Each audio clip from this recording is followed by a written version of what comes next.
Hi అండి. పైన కొంచెం క్రిస్పీగా లోపల సాఫ్ట్గా ఉండే మసాలా మినపగారెలని మీరు కూడా ఒకసారి ఇలా ట్రై చేసి చూడండి. మినపప్పుని 4 అవర్స్ నానబెట్టి గట్టిగా మెత్తగా రుబ్బుకోవాలి.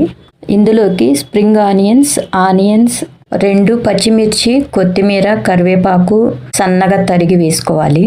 1 స్పూన్ జీలకర్ర, 1 పావు teaspoon red chilli flakes, రుచికి సరిపడా సాల్ట్ వేసుకొని అన్నీ కలిసేటట్లు బాగా కలుపుకోవాలి.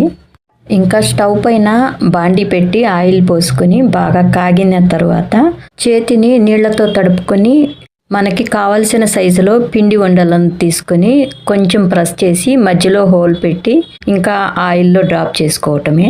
ఒక్కొక్కటి డ్రాప్ చేసుకుని 2 వైపులా ఎర్రగా కాల్చుకొని తీసేసుకోవటమే. పైన కొంచెం కరకరలాడుతూ లోపల స్ప్రింగ్ ఆనియన్స్ మళ్ళా అల్లం ముక్కలు చిన్నవి పంటికి తగులుతూ ఎంతో టేస్ట్గా ఉంటాయి అన్నమాట.